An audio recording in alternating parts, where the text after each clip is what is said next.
बिस्मिल्लाहिर्रहमानिर्रहीम। Dear students, previous lecture में हम कोहेरेंट सोर्स को डिस्कस कर रहे थे। हमने इसकी डेफिनेशन पढ़ी थी और हमने ये कहा था कि आप लोग कोहेरेंट वेव्स को दो तरीक़ों से हासिल कर सकते हो। किसी भी पॉइंट सोर्स से आप कोहेरेंट वेव को दो तरीक़ों से हासिल कर सकते हो।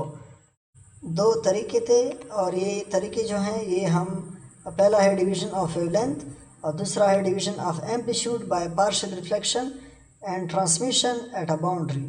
तो ये दूसरा तरीका जो है ये न्यूटन्स रिंग में इस्तेमाल होता है, जबकि पहला तरीका डिवीज़न ऑफ वेवलेंथ ये यंग डबल स्लिट एक्सपेरिमेंट में भी इस्तेमाल होता है, फ्रेस्नेल्स बाइप्रिज्म में भी इस्तेमाल होता है और लाइट्स मिरर में भी इस्तेमाल होता है। Monochromatic or single color light is specified by a single wavelength. It is very difficult to get a truly monochromatic source of light. However, using filters, one can get a source which gives light within a narrow band of wavelength. Monochromatic light का मतलब single colour light, ठीक है, जिसका single wavelength हो। तो इसको हम किस तरह हासिल कर सकते हैं? ये कह रहा है कि truly monochromatic source of light का हासिल करना बहुत मुश्किल है, लेकिन अगर आप फिल्टर को यूज़ करते हो तो आप ऐसा लाइट हासिल कर सकते हो जिसका वेवलेंथ जो होगा वो बहुत नैरो बैंड होगा, ठीक है, जिसका वेवलेंथ नैरो बैंड का होगा, ठीक है, नैरो बैंड का वेवलेंथ होगा। तो बहरहाल ये थ्योरेटिकल चैप्टर है और ज़्यादातर इसमें ऐसी बातें की गई हैं जो कि आप लोगों ने प्रैक्टिकली या एक्सपेरिमेंटली आपको दिखाना होंगी, और टाइम शॉर्टेज की वजह से हम बहुत ही टू द पॉइंट बात कर रहे हैं। जस्ट मैं आप लोग को वो चीज़ें बता रहा हूँ जो MCQs में आ सकते हैं, ठीक है। तो आप लोग वही चीज़ रीड करें जो मैं आप लोग के साथ डिस्कस कर रहा हूँ। जिन चीज़ों को मैं स्किप कर रहा हूँ तो आप लोग छोड़ें, ठीक है। जिन चीज़ों को मैं रीड कर रहा हूँ वो भी आप लोग करें। अच्छा, अब इंटरफेरेंस किसे कहते हैं? Interference is described as the effect produced by the superposition of waves from two coherent sources passing through the same reason.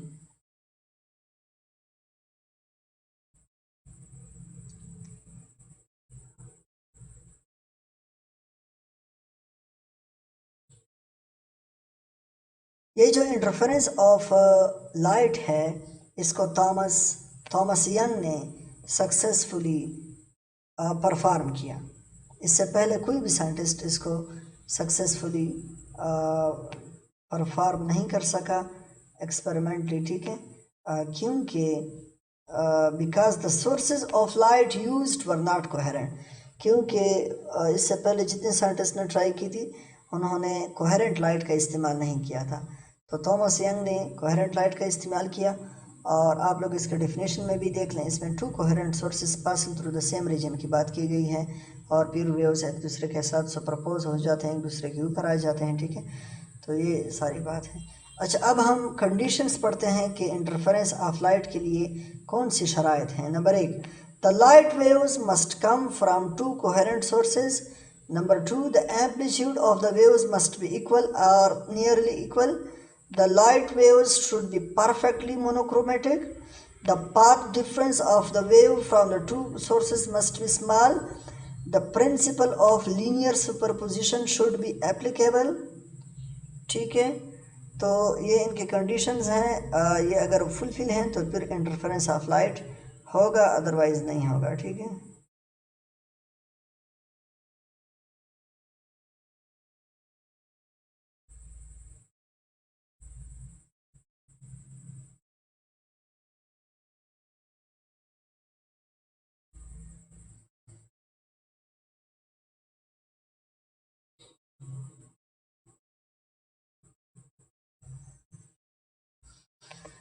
अच्छा, अब हम बात करते हैं कंस्ट्रक्टिव इंटरफेरेंस के बारे में। कंस्ट्रक्टिव इंटरफेरेंस के लिए क्या शर्त है कि टू सेट्स ऑफ वेव के दरमियान अगर फेज डिफरेंस 0 या 2 पाई 4 पाई 6 पाई इस तरह हो और जो पाथ डिफरेंस हो, ये तो फेज डिफरेंस है ना ऊपर वाला, पाथ डिफरेंस अगर 0 lambda 2 lambda 3 lambda, 4 lambda, 5 lambda वगैरह इस तरह हो, तो फिर जो कंस्ट्रक्टिव इंटरफेरेंस है वो होगा।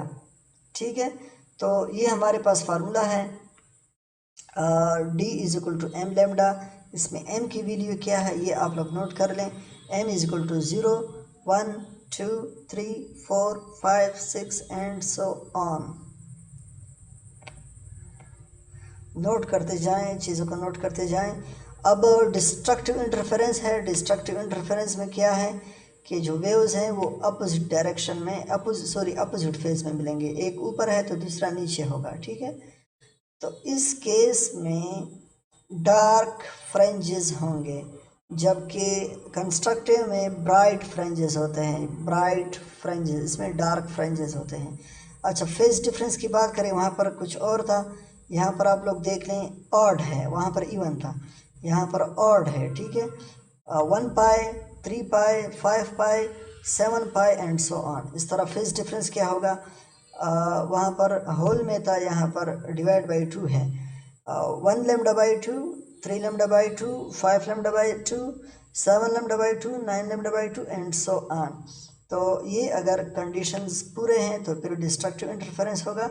फार्मूला हमारे पास कुछ इस तरह आएगा, आप लोग देख लें।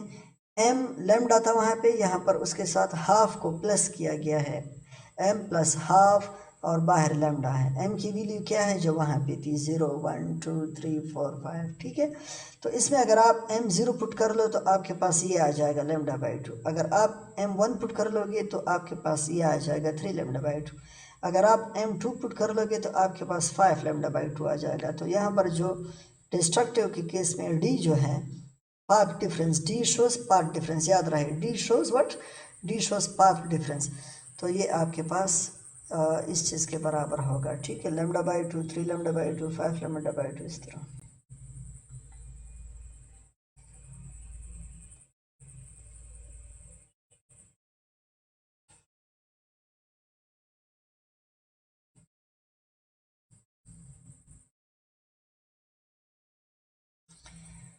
अच्छा जी, इसके बाद हम बात करते हैं थॉमस यंग ने एक बहुत ही useful experiment, famous experiment perform किया है, जिसको हम बोलते हैं यंग्स डबल स्लिट एक्सपेरिमेंट। 1808 में उसने ये परफॉर्म किया। और याद रहे ये wave theory about the nature of light को शो करता है, मतलब ये लाइट की वेव नेचर को शो करता है। ठीक है, यंग डबल स्लिट एक्सपेरिमेंट से ये साबित होता है कि लाइट जो है ये वेव नेचर रखता है। लाइट जो है ये वेव नेचर रखता है।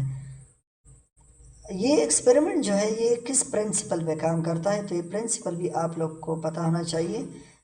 प्रिंसिपल है the division of wave front या डिवीज़न ऑफ वेव लेंथ। ठीक है, तो ऊपर हमने पढ़ा कि दो हमारे पास मेथड्स थे। उसमें पहला जो मेथड था वो था डिवीज़न ऑफ वेव लेंथ या डिवीज़न ऑफ वेव फ्रंट। ठीक है, ये वाला डिवीज़न ऑफ वेव लेंथ। तो उसमें हमने कहा था कि यंग डबल स्लिट इस बेस पे काम करता है। इस तरह ये जो है और ये तीनों division of wavelength principle पे काम करते हैं, जबकि न्यूटन रिंग जो है ये डिवीज़न ऑफ एम्पलीट्यूड पे काम करता है। ठीक है, तो MCQs के लिए ये चीज़ें आप लोग नोट कर लें। ठीक है,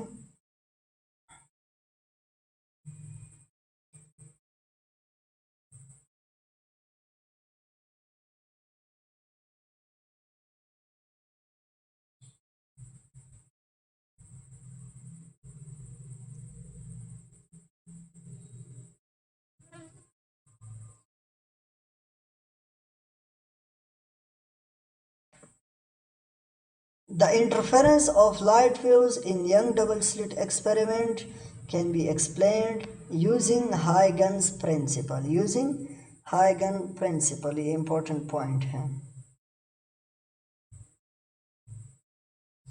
अब इसमें हम कंस्ट्रक्टिव इंटरफेरेंस को पढ़ेंगे, उसके बाद इसका मैथमेटिकल फॉर्म होगा, फिर डिस्ट्रक्टिव इंटरफेरेंस होगा, फिर ये जो मैथमेटिकल फॉर्म है इस पे न्यूमेरिकल टाइप MCQs भी हो सकते हैं। तो इम्पॉर्टेंट टॉपिक है यंग डबल स्लिट एक्सपेरिमेंट। आने वाली वीडियो में इसको मज़ीद डिस्कस करते हैं। ठीक है।